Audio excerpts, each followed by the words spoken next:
BJP Congress दोनों को कर्नाटक से है उम्मीद। कर्नाटक विधानसभा चुनाव बीजेपी और कांग्रेस दोनों के लिए बेहद महत्वपूर्ण है। दोनों पार्टियां राज्य में जीतकर 2024 के लिए बड़ा संदेश देना चाह रही हैं।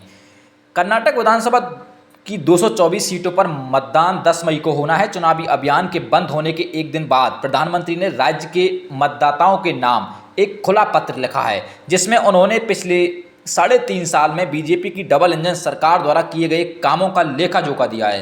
राज्य में बीजेपी के पूरे चुनावी अभियान का मुख्य चेहरा मोदी ही रहे हैं। वो जनवरी से मई तक कई बार कर्नाटक दौरे पर गए। एक रिपोर्ट के मुताबिक अभियान के सिर्फ आखिरी चरण में ही उन्होंने राज्य में 22 रैलियों को संबोधित किया। मोदी और बीजेपी इतनी मेहनत इसलिए कर रहे हैं क्योंकि कर्नाटक पार्टी के लिए बेहद महत्वपूर्ण राज्य है।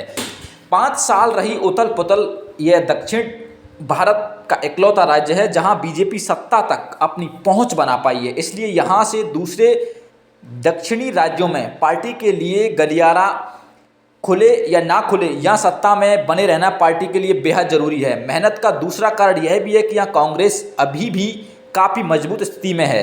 कांग्रेस 2013 में राज्य में सत्ता में थी, लेकिन पिछले 5 साल में राजनीतिक उथल पुथल लगातार जारी रही। 2018 में सबसे ज़्यादा सीटें 104 बीजेपी ने जीती और बहुमत ना होने के बावजूद बीएस येदियुरप्पा के नेतृत्व में सरकार बना ली।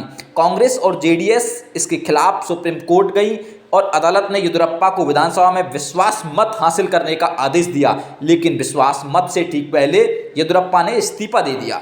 इसके बाद जेडीयू और कांग्रेस ने मिलकर सरकार बना ली और एचडी कुमारस्वामी मुख्यमंत्री बने, लेकिन यह सरकार भी ज़्यादा दिनों तक नहीं चली। करीब 14 महीने बाद सत्तारूढ़ गठबंधन के कई विधायक बीजेपी में शामिल हो गए और बहुमत गंवा दिया।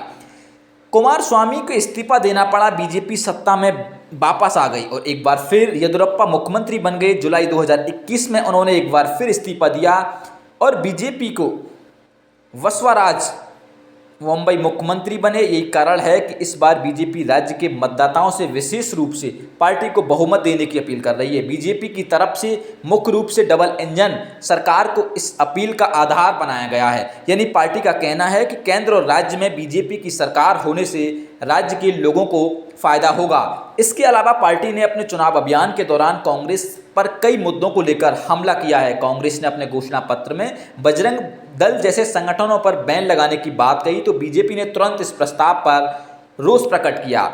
भावनात्मक मुद्दे बनाम बेरोजगारी का मुद्दा लगातार कर्नाटक चुनावों में रहा। खुद मोदी बजरंग दल के बचाव में उतर कर आए। अपने भाषणों में कहा कि कांग्रेस भगवान हनुमान को ही ताले में बंद रखने का फैसला लिया है। भाजपा नेता और राज्य के पूर्व उप मुख्यमंत्री के.एस. येदियुरप्पा ने तो कांग्रेस के प्रस्ताव का विरोध करते हुए कांग्रेस के घोषणा पत्र की एक प्रति को जला ही डाला।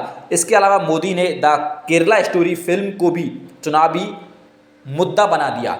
न्यूज राजस्थान आपको सच दिखाता है। न्यूज राजस्थान से जुड़ने के लिए आप हमारी यूट्यूब, इंस्टा, फेसबुक पेज पर हमें फॉलो कर सकते हैं।